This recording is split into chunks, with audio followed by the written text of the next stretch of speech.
This lecture consists of 3 chapters. 1. Educational videos, what's that? 2. Smart and simple tools, tools that you already have. 3. 3 principles for design and production of educational videos. Educational videos, what's that? Anyone? It could be a lot of different things, of course. And here is just an example of different concepts you can use. You have documentary, talks and discussions, tutorials, VR and 360 video, interview, recorded classroom lectures, like this. I'm actually recording myself now with my smartphone. And I have my hands-free as a microphone here with the paperclip. Works pretty good. Lab instructions, screen capture and drawings, stop motion. And it could look like this.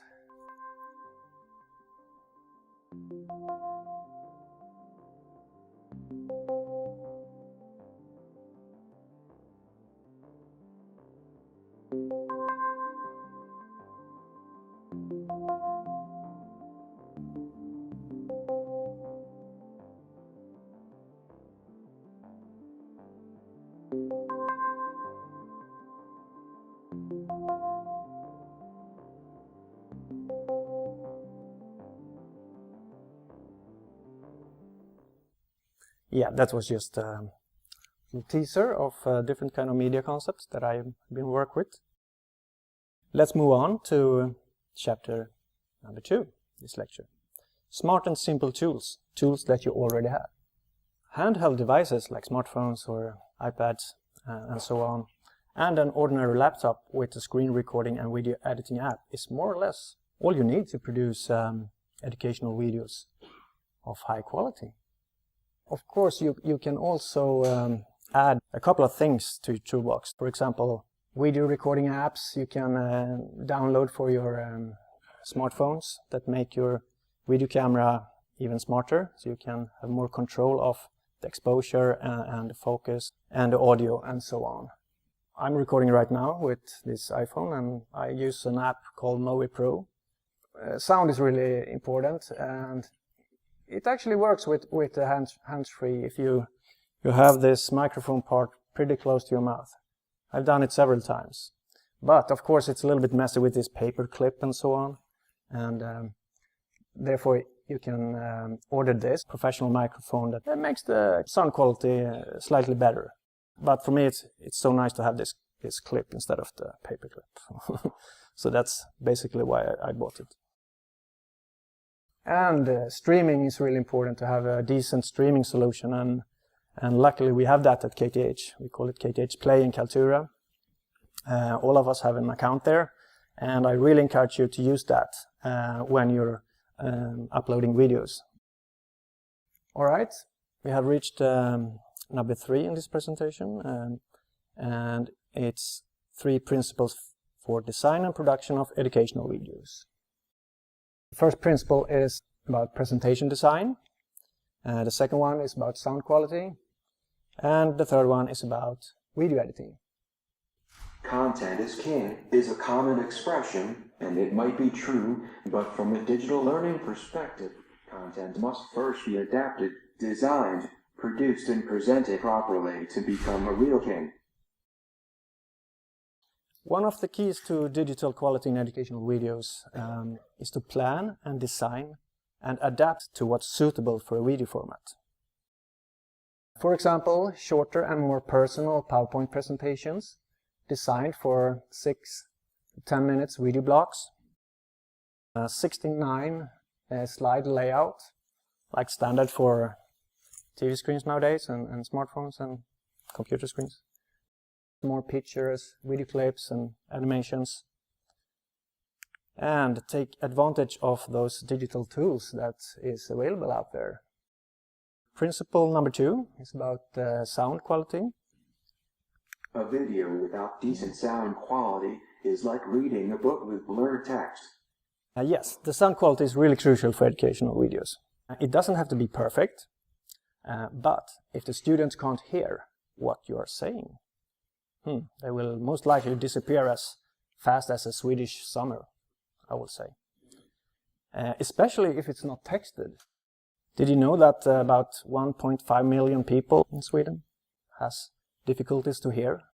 Yeah, it's highly recommended to text videos, if possible. Don't use the internal mics, whatever you do, on smartphones or computers. That quality is not good enough. And therefore, I recommend to use a hands-free with a length cord. Alright, principle number 3, video editing. A video editing app is for digital learning what PowerPoint has been for classroom education. Yeah, that's how it is. In this time we are living in now, with this digital transformation, we need new tools. That's nothing strange with that. Trying to produce a video without a decent video editing app is like create a PowerPoint in a text editor. The video edit app Camtasia, it's not harder to learn than PowerPoint. I suggest you just cut your old PowerPoint into pieces digitally and create an engaging digital collage instead in the video edit. You can see your PowerPoint more like a sketch or a placeholder that you continue to work with in the video edit app. Yeah, I think you will need an app that allows great flexibility in changing and updating recorded content at any time. And one of the most important features in video edits is the ability to import and work with various kinds of media in several tracks or layers. You might realize that, oh, the text is wrong. The picture is copyright protected. So what to do? Shall I screen record it again? I'm happy with my voice.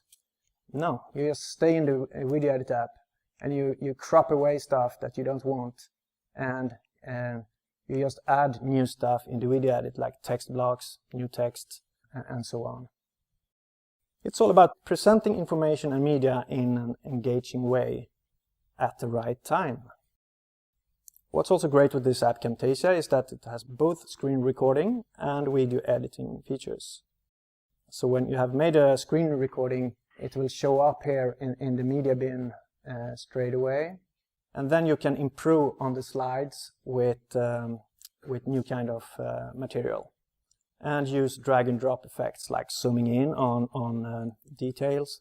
Let's say you have a graph and you're talking about a specific part of that graph.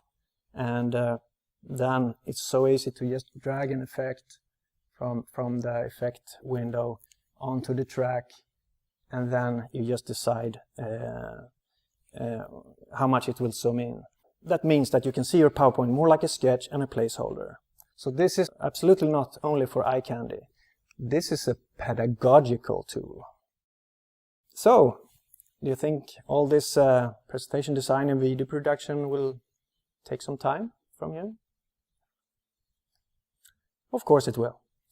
But it doesn't have to take more time than you usually spend on creating a PowerPoint for your ordinary classroom lectures. I think you really must see this with the making of educational videos as a separate thing, and not as something you will get as a bonus while giving an ordinary lecture.